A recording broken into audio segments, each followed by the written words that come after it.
At 6 o'clock, we'll begin with the Pledge of Allegiance of Treasurer Simpson. Pledge allegiance to the flag of the United States of America and to the republic for which it stands, one nation, under God, indivisible, with liberty and justice for all. Thanks for leading that, Tim. On to good news from Mr. Hilton. All right, trustees. Thank you, President Lewis. Trustees, I have good news here this evening. Give me just a second to pull it up. All right, as we get started here, I have a few things that I want to make you and our community aware of in terms of our good news this evening. So first up tonight, trustees, I want you to know that we've just recently launched a new way to celebrate what I believe is the incredible people of ours that make our schools amazing. And we're calling it this idea of staff shout outs. And it's our chance to recognize the dedication, the creativity, the heart really that our team brings to work in service to kids every day. So I'm going to highlight them for you from time to time here at board meetings. But I also want you to know, and the community to know, that you can visit our Facebook page to see the shout outs, but also to access a link where you can provide, or the community can provide, a shout out to a staff as well. So this could be community member shout outs, student shout outs, staff to staff, parent shout outs. So just a quick sampling of a couple of them. The first one here is in a shout out to Kim Atwell, who's an instructional assistant at Acres. And thanks to her patience, give me just a second. That's better. Thanks to her patience, trust, and encouragement, my son went from refusing to enter the building to now walking into school on his own and spending his day learning and playing with his peers. She has truly changed his school experience with how she connects with him, and I am beyond grateful for the way she believes in him and helps him grow every day. So certainly that's a parent shout out. One more to share with you tonight. This one is in regard to Joni Davis, who's a special education teacher at the middle school, and the shout out reads, Joni goes above and beyond for her students every day. She's always trying to find new ways to encourage them. She is very kind and treats everyone as an equal.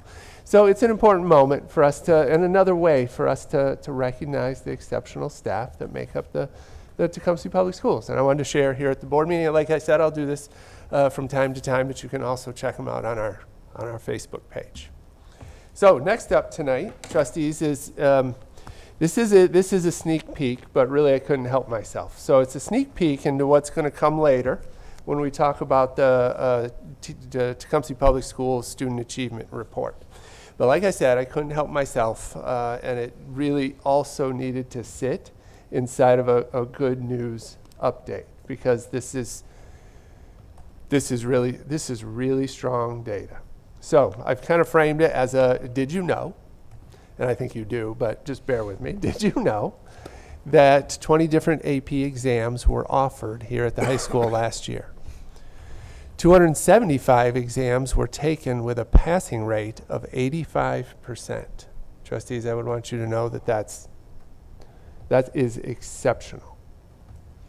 Further, 8 of the 20 AP courses had a 100% passing rate, including 2D Art and Design, 3D Art and Design, Calculus BC, Chemistry, Computer Science A, Drawing, English Literature and Composition, and Physics C, Mechanics. Certainly this is a moment for not only the high school and the work they do with kids here in this building, but also the work that gets done as we start kids in our preschool and young fives classes and nurture them all the way through graduation. So in many ways, this is a shout out from me to staff here in Tecumseh. Next up tonight, this evening, is the introduction. I'm really excited. It's the introduction of our newest team member, Mr. Sean Ellison, as our Director of Special Education. Mr. Ellison's here tonight, so come on up to the podium if you would, please. I'm not going to embarrass you too much, but I'm going to say a few things. As on his way up, I'm just going to share that Mr. Ellison brings over a decade of leadership experience to the district. He most recently actually served as the superintendent at the Waldron area schools, and previously a special education supervisor at Hillsdale County ISD. Mr. Ellison's expertise includes many things, but especially special education supports and compliance, academic and behavior intervention planning, and professional development design for staff. So, Mr. Ellison, welcome. I'm super excited you're here. I know you're going to share just a couple of words, and I'll turn it over to you. Awesome, thank you. Yeah, I just want to say that it's been very welcoming. Tecumseh is a definitely different district than I've ever seen before. It's very well organized, well ran, and I felt like I fit in immediately. Actually, it was day one. Kim took me around, introduced everybody, and then everybody just now knows when to come to me. It was pretty impressive to me. I've been impressed with the district. I'm very happy to be here. Well, we're excited that you're here. Thank you for joining us. Thank you. Welcome. Okay, and finally tonight, trustees, last month,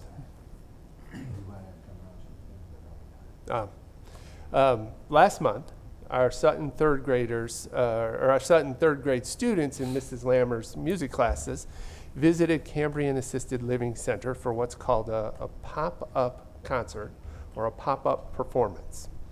The goal of this visit was to create opportunities for students to interact with residents in meaningful ways, but also for these pop-up opportunities to get started because they're going to be an ongoing visit over the course of the year at Cambrian.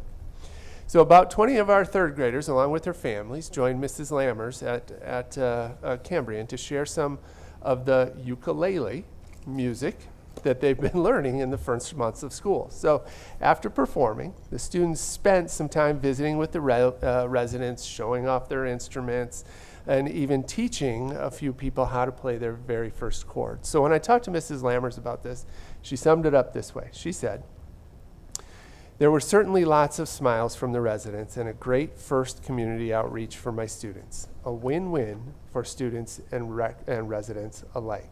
So knowing me, I have decided that pictures isn't just going to cut it. So give me just a second here. I actually have a video that I've put together to show you, give you a little flavor of what this event was actually like at Cambrian. Thanks, Josh.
Okay, so trustees, that was a little snapshot of I think the thing there that hopefully you sensed was just the feel of the event, and just, we know that when students have a chance to teach, that agency that they feel, the confidence that they feel, that sets them up to be successful in third grade, 12th grade, and in life. So, Mr. Lewis, that's it for me tonight. I'll turn it back over to you. Okay, that brings us to public comment. Is there a public comment from anybody tonight? Okay, I don't have to read the blurb. Revisions and approval of the agenda. I know we have one revision. Yeah, can I jump in and just frame it quickly? Please do. Thank you, Trustee Brooks. So, trustees, a couple of, on tonight's agenda was the superintendent's report that involved the Tecumseh Public Schools student achievement. Ms. Way and I were going to tag team that report for you this evening. Well, a couple hours ago she called and she is very sorry, but she is also very sick. And so rather than me try to go through her parts, I felt like it's really important that we remove this from the agenda and we just push it by 2 weeks, and then you can get the full depth of the report from Ms. Way and I, and then you'll have a chance to ask your questions, because there's some data there that we want to show you and talk over, and I don't want to shortchange that either. Okay, thank you. So I will make a motion to remove the curriculum committee report from the scheduled reports and then set the agenda as revised. Wait, are we, Student You want- achievement report No, the student achievement report and the superintendent's report, other side. on the okay. second page. Oh, I'm so sorry. I misunderstood what your note said. Oh, that's right. You're removing the curriculum. Right, I thought you meant this one. No, the superintendent's report. This one. Yep, Yes. So yep. apparently she misunderstood her note too. All right, so let me try that again. So then we're going to make a motion to remove the superintendent's report regarding student achievement and then set the schedule as is. Second. Okay, it's been moved and seconded to remove the superintendent's report from tonight's agenda. Roll call vote. Trustee McGee, Aye. Trustee Davis, Aye. Trustee Martinez, aye. Trustee Brooks, Aye. Trustee Miller, Aye. Trustee Simpson, Aye. chair votes aye. I thought it was odd that Jacob couldn't give his report, but Okay, on to scheduled reports. Yeah, we don't want to cross out Dr. Martinez. Yeah, on the come on, curriculum. guys. Give him a chance to shine. Okay, well, the curriculum committee met on October 1st at 5. Usually Megan's kind of here to help me too. Maybe we should remove it. maybe I should have removed it. We talked about, I mean, I think, you know, from the committee point of view, you know,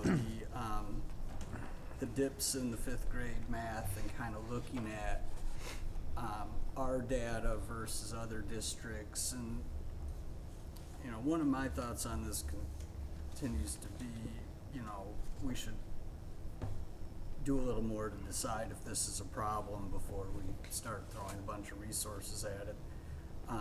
You know, this may be a part of how kids learn. It may, you know, we don't know exactly kind of what this looks like at a broader level, and so we're gonna kind of get some numbers on that. And Megan, I think that was part of what Megan's presentation part is on the actual numbers of where our students are at. So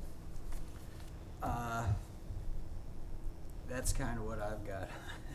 So she's going to look into seeing if all 5th grade across the state have that dip. Yeah, I think, you know, part of what we wanted to look at was whether that dip at 5th grade is associated with outcomes at a later grade level. Like, is there a correlation there? Is there a reason to think that driving that number up would improve how kids did over time? So she was going to look at both, you know, where other districts were at this 5th grade level and then later relative to that. Okay. And we've had a lot of conversation around that 5th grade dip, and that, I mean, it seems to be at least county, maybe statewide. And Jacob was drawing some really good correlations about, you know, is that something that our elementary students' minds have to do to have success later, or, you know, what is that correlation? That was, Right, is there a learning problem-solving element there? Like, should you expect kids, as that material is introduced, to struggle with it, to develop foundational skills that will be needed to learn effectively later? Could it potentially be harmful to outcomes if we narrowed in specifically on driving that number up? So I think we just don't quite know enough about what it represents Well, right it now.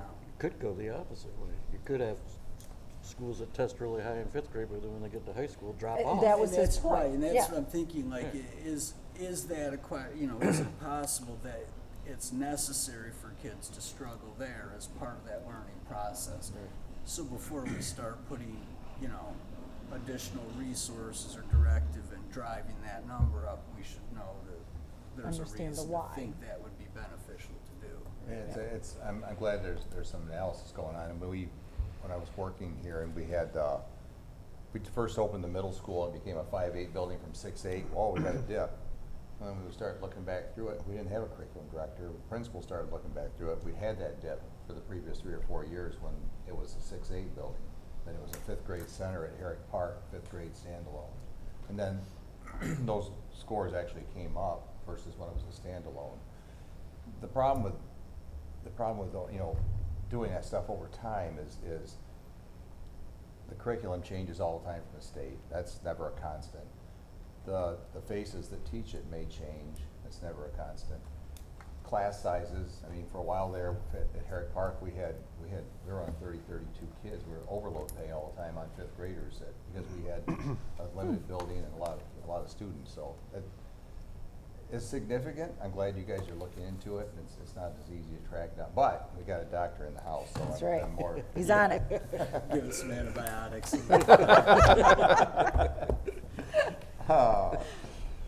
Policy committee. I'm sorry, any other questions for, okay, Dr. Martinez?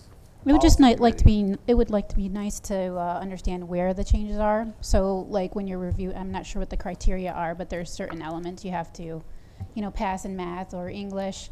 You know, like is it reading comprehension? Is it, you know, something like that for English? You know, the same for math. Is it certain skills that is a gap, or you know, is it certain teacher like not looking at averages? Test scoring from Megan yet. We didn't have that when we met as a committee, but yeah, I mean, I think that's part of it too, is looking at exactly what within the numbers Yeah, getting outside of the can we averages say we know. is you where the know? answer might be. Another thing that could be looked at is, I believe our sister state, Illinois, has top ranking scores in the country within like the top 3 for, I believe, both English and math. So maybe they have a certain technique or something that could be added, or you know, something that would still be within the Michigan standards, but something that could help Yeah, I mean, improve. learning's learning, right? I mean, Yeah. Trustee, certainly to Trustee McGee's point here, what she's referencing is the strands within each of the tests, and we are pulling that data out to find out where within the math exam, the EL exam, kids scored well and where our growth opportunities are. Anything else before I turn it over to Vice President Davis? Policy. It's almost as thrilling as curriculum. Yeah, so we met on October 8th at 5 p.m. All 3 trustees assigned to the policy committee were present. We went through 2 or 3 policy updates. You can see here, we're gonna walk through these tonight, so I'm not gonna give too many details, but for all of them, we made some recommended language options that we'll walk through tonight. So we looked at 4221, recommending has to be added, so it's just more of an inform. 5407, we looked at 3 different areas, recommending option B, option 2, and then option C on those 3. And then for the AI intelligence discussion, 4229, we believe that continuing with intentionally blank is the best decision until further study and discussion can be conducted, but we'll be having that discussion today, and it'll be, I guess, on the board, on action items next board meeting. And then we adjourned at 5:41. Any questions? Okay, Safety and Facilities Committee. Mrs. Brooks, Secretary Brooks. So we met last week, and we had a lot of discussion about a variety of things. So the cell tower, I don't know if you've got the notes in front of you. The cell tower, we're about a year out from that being completed and starting to see those funds. For the pool, the scaffolding was, the initial scaffolding was completed, And I believe it was today they were gonna start removing certain sections that they had identified that they wanted to see what was behind. And then kind of once those are out, then they would do the next set of scaffolding to get the engineers up above the ceiling level to review all of that. So hopefully we'll have some answers. I think November 11th was our target, correct? No, mid-November, we should know kind of what we're dealing with the pool for sure. And then if you continue on the facilities committee sheet, you'll see a breakout that Josh did showing all that we do put into our athletics. It looks like our normal athletic-specific cost for TMS and THS was just shy of $100,000 that we put into that in doing, maintenance and all that kind of stuff, leveling the field, filling the cracks on the tennis court, which it was just a fill now, but we are still looking at doing an actual new tennis court at some point in time in the near future, I hope. And we talked about the Raptor kiosks. We're still kind of waiting to see how those funds are going to come in. I mean, we all know that the budget just came through, but nobody's entirely sure what the money's earmarked for at this time. Once that's all been sorted out, then we can see where we're at for getting that Raptor kiosk in. We applied for the water grant again for the drinking water, and we have not heard about that one. And I think that was about it. We had another grant that we're still waiting to hear from on the portable radios. So that was it for facilities and safety. Any questions?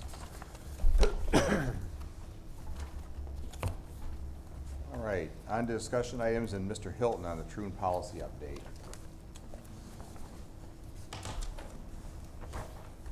Okay, trustees, Thrun issued a second policy update for board consideration. The update really only involves a couple of policies, both of which you have already adopted. So you'll simply be reviewing some policy language and then making a few choices. This is a first look at each of these policies, and both of them are in your packet. Again, as Trustee Davis mentioned, the policy committee has reviewed them and made some recommendations. So let me pull up the policies so you can see them on the screen. Again, they're in your packet. The first policy for review is policy 4221, which is employee speech. There are no optional choices for the board to make within this policy. There is updated language recommended by Thrun under Section A, Curriculum Instruction and Controversial Topics, that reads, if a parent objects to their students' instructional materials, employees will refer the parent to Policy 5407 and Form 5407F, which we will actually review next. The policy committee recommended adoption of 4221. There are no choices to this policy. Are there any questions? I think just another point is that we already have a form that we utilize for this, so this is just an update to that and putting it in the policy. That's So, correct. no change to district operations. Okay. Moving on.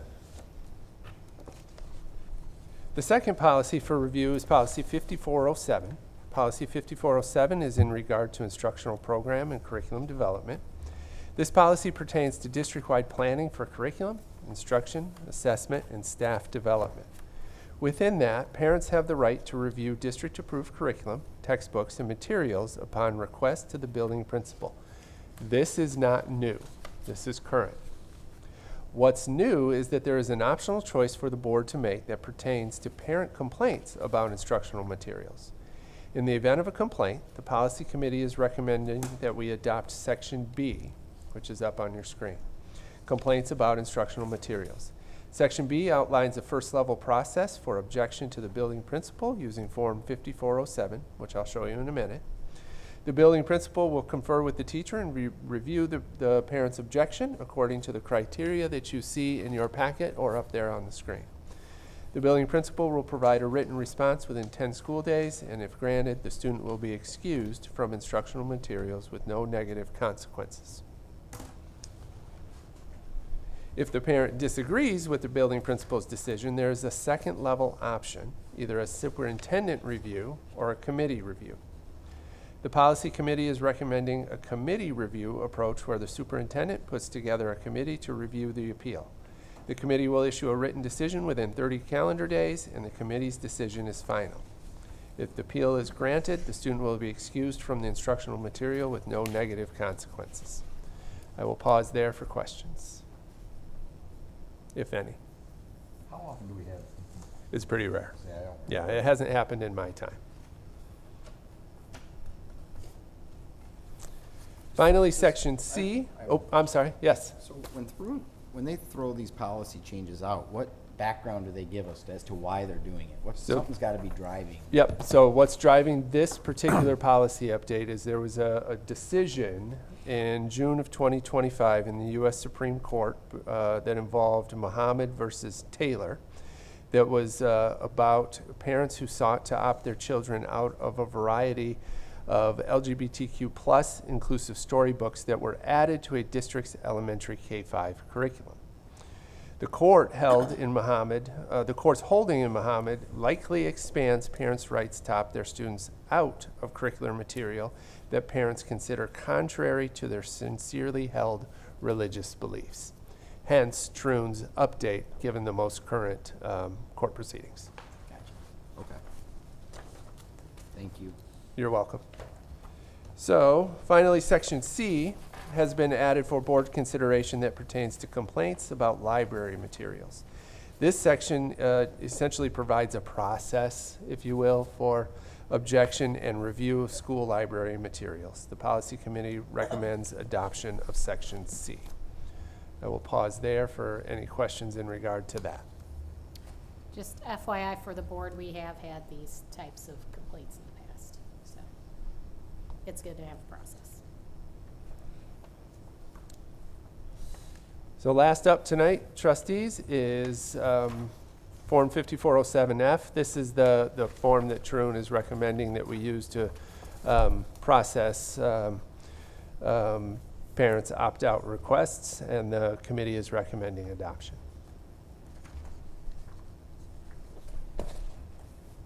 Any further discussion? You're not voting tonight. Any further discussion? So, Superintendent Hilton, so public comments were due to the state of Michigan on Friday related to sexual education curriculum by the MDE. Can you look into that and help us understand if it, I know this says not sex education, family planning, and or reproductive health, because that's already written into the law, but Yep. could you confirm for the board if that concept is trying to take away the option to opt out? I see. Yes, I will Thank look you. into that.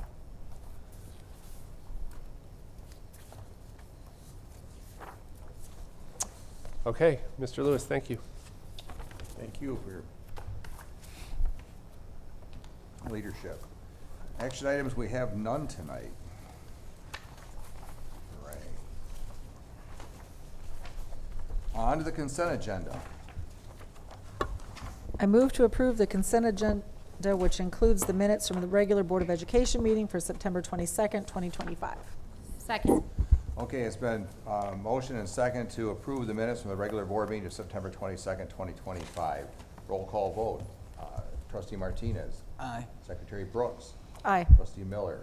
Aye. Treasurer Simpson. Aye. Trustee McGee. Aye. Vice President Davis. Aye. Chair votes aye. Superintendent's report is a wash, correct? Yep. Correct. Correct. All right. Item scheduled for the next agenda. Mr. Hilton, you're not off the hook yet. So trustees, there will certainly have some good news items. There'll be the action items with the policy updates.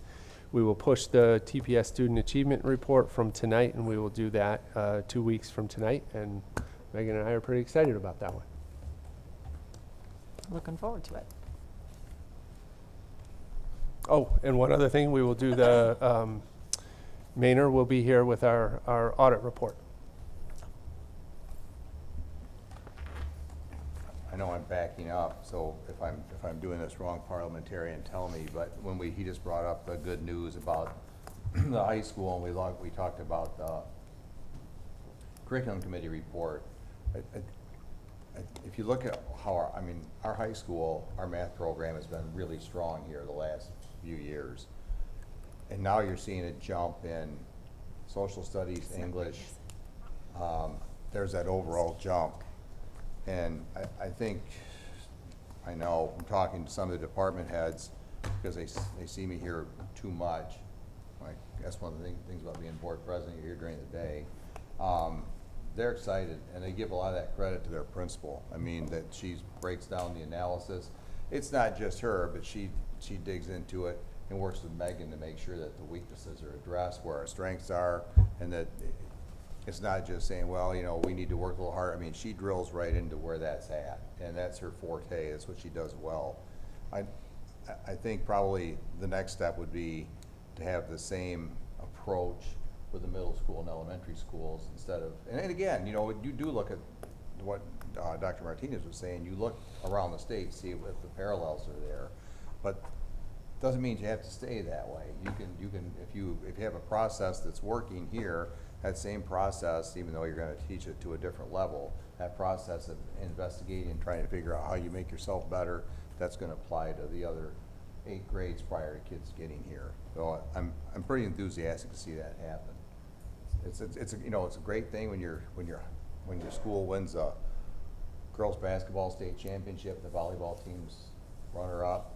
But when you see the test scores and the kids we have here, I mean, I know kids that I taught that, I mean, they're currently working at Purdue as a professor, researcher at Stanford. One was at Johns Hopkins. I have no idea where he's at now. But I mean, we have people like that from Tecumseh that go on and do incredible things. And one who had a full ride at MIT and was with NASA for a while. So and again, you lose track of it because if you don't see their parents, you know.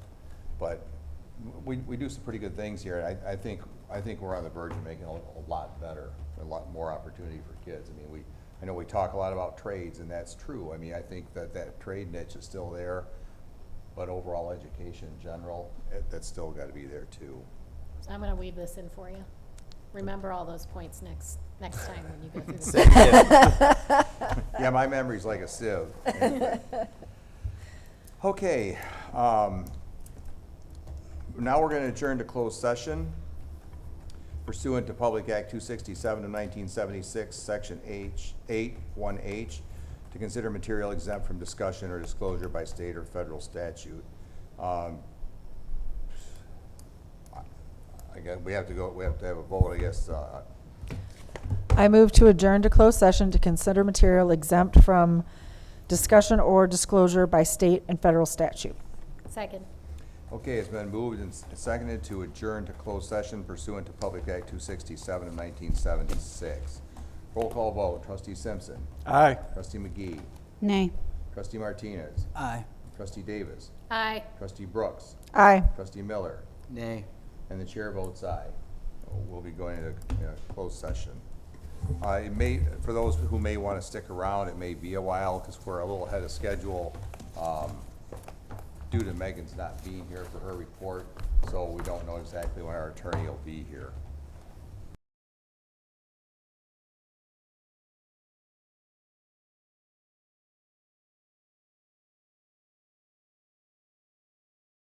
We're back into open session. Let's give her a moment to set up. I have an action item on here for after closed session, Okay. but let poor Veronica sit down and catch her breath a second.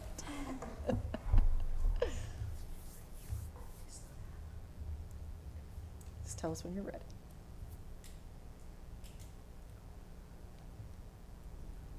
Okay, she's good. Okay. We do have one action item. So, I move to approve Mr. Steve Lennar as interim director of business services. Second. Okay, it's been motion approved to approve Steve Lennar as interim director of business services. Any questions before we vote? Okay, roll call vote. Trustee Simpson. Aye. Trustee Miller. Aye. Trustee Brooks. Aye. Trustee Martinez. Aye. Trustee Davis. Aye. Trustee McGee. Aye. Chair votes aye. He gets the job. Congratulations. I didn't want to make eye contact. But I just- All right, now on to board member comments and discussion. Well, I want to say I love the Cambrian pop-up. Right, you talked about teaching kids agency and that's certainly true, but I think there's a lot more to learn in it too, for the kids and the families, but also what a great way to put the district out there too, right? To remind people who have aged out of having kids in the district that the school is here and to give them a chance to engage with the school. So I think it's a great idea in a lot of ways. I think it's a really cool thing to see. I totally agree with you, Doc, because my grandmother was in there, and so was my grandfather. They're not there anymore, unfortunately, but have gone on. But my grandfather, he had dementia, so it wasn't much end of life there. But my grandmother, she still had her wits about her and everything, and she loved it when the kids would come in and wearing their dresses and doing the parade and so forth. And I'd go there once a week and have lunch with her and her lady friends, and they were always asking what's going on at the schools and when are they coming back and so forth. So it's really cool, and I know that the residents there really, really appreciate it. So they, they're all grandmas and grandpas. They love little kids, so it's really special to them, and special to me when I see that too. Yep. So, yep. Thank you both. Great, and it's a great opportunity for us to go out and be stewards and leaders in the community, and it puts a nice face on a school. Absolutely. Thanks for bringing that up. Any other comments from anybody? I love that for our district, more of that, obviously. And a reminder, this Friday, it's our homecoming game. Homecoming game, Friday night? Yes. Yes, parade starts at 1:45. Trustees, I think I shared some of that information with you. Certainly it's communicating out, and I'll have a midweek letter to the community that will go out as well. Who are we playing? Ipsy. Yeah, so my hometown. What side you gonna be sitting on? I'll be sitting on Tecumseh's side. Anything else? Okay, to summarize a little bit, not really what we just discussed, but what the event was like from the time that Matt got the bad news. And when you're a teacher, you don't know a lot of accounting. You know how to balance a checkbook, you know how to pay your credit card bill, you know where the limit is. I guess teachers aren't any better at knowing that than a lot of other professions necessarily, but he is. I know he does, and Matt was just a little bit shy of sweating blood there for a couple of weeks. I know I called people early on to let you know what was going on as much, and then I kind of stopped because we talked it over. It's like, I told him, man, I feel like I'm contradicting myself. Okay, we didn't really lose this much. Now we say we're gonna just lose that much, and it was all over the place. So it really wasn't radio silence. It just wasn't really, I didn't want to be like CNN. I didn't want to throw a headline out there really fast that didn't make any sense, because I felt like that's what I was doing. And honestly, I didn't understand it any better than Matt did. But we'll tell you this, he lost a lot of sleep over this thing. He put his head down, charged into it, and you gotta remember, it's not like just Kelly left, because Embry left just a few days before he did, and that was planned. But our business office, that's 3 people, right now stands at 1 without Steve. And it's somebody who, it's the only person who doesn't have a degree in accounting. So that's not taking a thing away from her, because Deb's fantastic, but the potential for that to go south in a hurry was there. I talked to Tim quite a bit because he's a treasurer. I talked to Lynn quite a bit because she's been on budget committee for a long time. By the way, she's going back on the budget committee, and I'm stepping away. And I'm gonna go back, she's gonna do what she does, budget, and I'm gonna go back to what I do, and that's curriculum. And I'm not gonna chair it. Dr. Martinez is doing a great job. I don't wanna chair anything else. But there was never any intent to withhold anything from anybody. It's just, what good is it to tell you something that gets reversed a day or 2 later? So we kind of made the decision to just get as much knowledge as we could from Steve with Ray's help, figure out a plan. That's really him, not me. I knew 2 people who were recently retired from positions as school finance officers. One's already got a job actually with our auditor, so she couldn't take the job if she wanted to. And the other one just has no interest in it. So we'll post the job. Hopefully we get somebody that wants to do it and comes in there, and there will be somebody. It's just gonna take some time, and you know, that process for hiring them, I think we probably need to utilize, not Matt, could utilize some of the people on the board here who speak business speak. But there is certainly never any attempt to try and disclose or hide anything. We tried full disclosure early on, and it was just talking in circles. So that's kind of why I shut it down talking to you guys, because it wasn't making sense to me, and I felt like, you know, yeah, I told you we we're gonna probably have, you know, it was supposed to be down $1 million, now it's 750,000. Oops, really, we lost 750,000. We're only gonna put in 250,000 into the fund equity instead of the full 900,000 plus. So that was something. I mean, in my whole time here at Tecumseh, I remember only one time we had this same type of situation, and I think I was either in high school or had just graduated. So it doesn't happen very often, but when it does, it's a mess, and it's a mess in a hurry. And you know, payroll and things like that. You want to kill morale in a school district? Don't get people paid. It does it in a hurry.